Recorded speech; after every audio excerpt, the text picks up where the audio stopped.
Mais qu'est-ce que c'est que ça?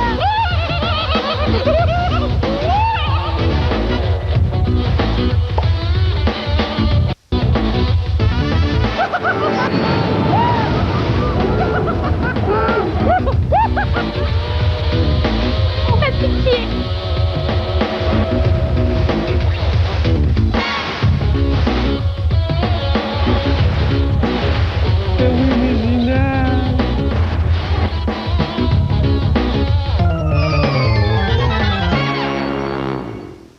Oh, c'est extraordinaire! Je pense que je viens de faire une découverte là, fantastique. Qu'est-ce que c'est ça?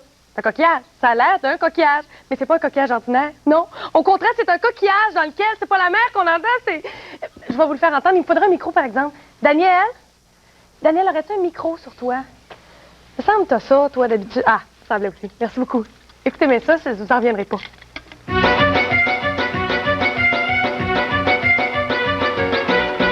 C'est extraordinaire, quand même. Faut que je le dise aux gars. Les gars! Les gars! Oui! Allô, allô, allô! Allô, Vous en reviendrez pas. Oui, dans ce coquillage-là, là, oui. c'est tellement extraordinaire ce qu'on entend, là. C'est ça qu'il y a, Élise? Calme. C'est extraordinaire. Ouais, calme-toi, Élise. Écoutez bien, je vais vous le faire entendre. Oui, vas-y. Eh, mais c'est surprenant, hein? C'est la mer. C'est la mer. Oui, mais... C'est étonnant. C'est la première fois que t'entends ça, quoi? Moi, Mais non. je suis venu, là, plein de frissons. Mais non, mais Ouais. c'est de la musique qu'on entendait tantôt. Ah, c'est vrai. Mais je te dis, vous l'avez C'est entendu comme- quand même. Ouais. C'est AMFM, ça, hein? C'est un coquillage AMFM. Ouais, on entend. Vous me croyez pas? Non. Ben c'est très... Je vais le réécouter encore. On va l'écouter encore. On va y aller. Non, non, on va y aller. OK, en tout cas, Mais non, bye-bye, mais Élise. écoutez, quand même. Bonne mère, bonne mère. Bonne mère, bon vent. On va l'écouter encore.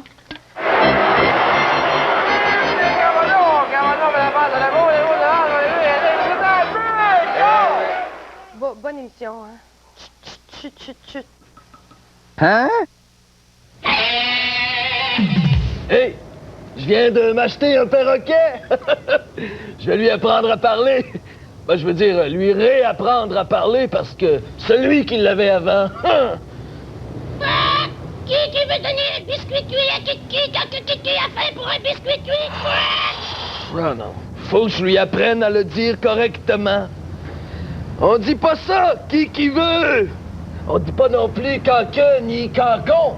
On dit simplement quand j'ai faim, quand on a faim. Pas vrai, Kiki? Qui veut donner un biscuit cuit à Kiki quand Kiki a faim pour un biscuit cuit? Hey, il apprend vite. Ah ouais.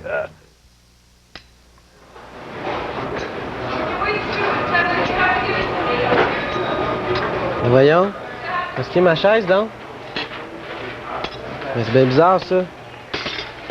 Prends-elle, là. Hey, en tout cas, Martin, merci beaucoup, hein? C'était super. C'est un super bon repas de fête.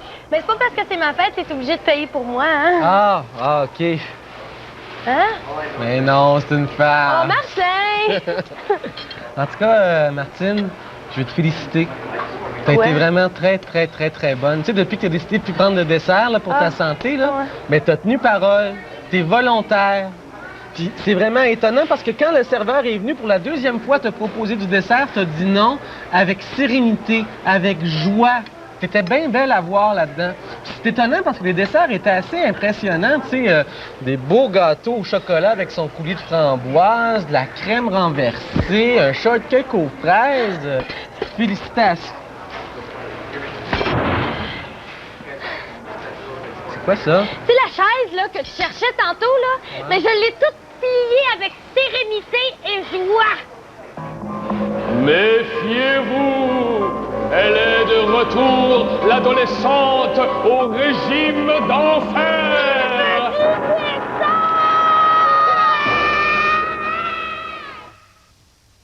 Oui, mais là, attends un petit peu. J'ai... Allô? Allô, Carole.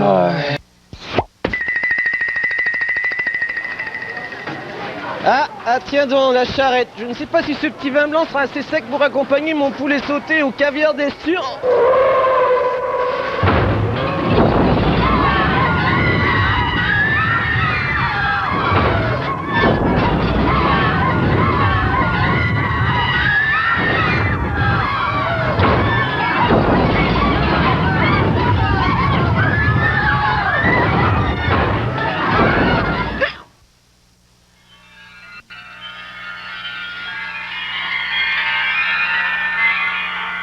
Et si tout à coup, je devenais un grand écrivain? Et si j'étais capable d'écrire des mots d'amour tellement puissants qu'aucune fille ne pourrait y résister? Ah, c'est beau! Et si Florence venait s'asseoir tout près de moi? Hé, c'est Florence! Et si je lui envoyais mon mot d'amour? Et si l'avion était actionné par un moteur très puissant? Et si l'avion partait en direction de Florence? Attention à tous les passagers, nous ne pourrons comme prévu atterrir à Florence. Nous choisirons donc une autre destination.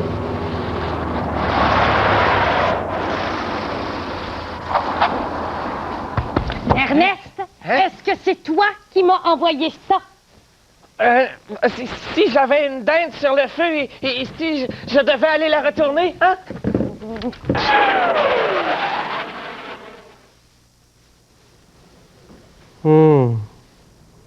C'est passionnant. Vous savez, il n'y a pas de sujet inintéressant. Ça dépend des gens qui nous parlent de ces sujets-là. Moi, dans la vie, j'aime beaucoup la géographie, particulièrement la géographie humaine. J'aime savoir comment les gens vivent dans les autres pays. Et ce qui est merveilleux, c'est que j'ai eu la chance de tomber sur une collection extraordinaire qui nous parle de différents pays du monde. Et cette collection-là s'appelle « Les carnets de route de Tintin ». C'est publié aux éditions Casterman, le même éditeur qui a publié toutes les aventures de Tintin.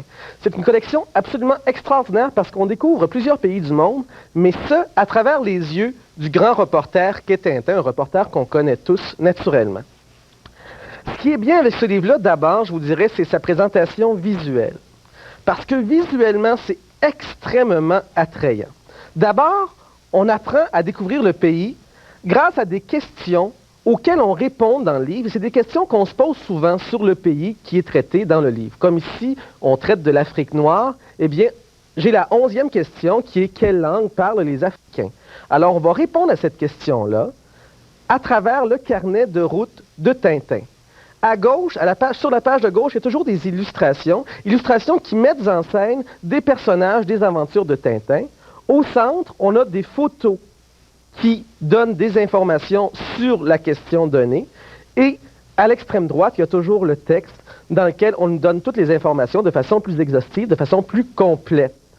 C'est extrêmement bien fait et c'est souvent des questions assez farfelues ou des questions qu'on se pose souvent mais qu'on n'ose pas poser à nos professeurs comme ils parlent quelle langue, qu'est-ce qu'ils mangent, c'est quoi l'art nègre, je sais pas moi, je vais vous en trouver une autre, quel est le fleuve le plus puissant d'Afrique. Alors on pose toutes sortes de questions comme ça, c'est abondamment illustré, c'est très très bien fait, c'est de qualité, la couverture est rigide, une collection qui va sûrement durer très longtemps.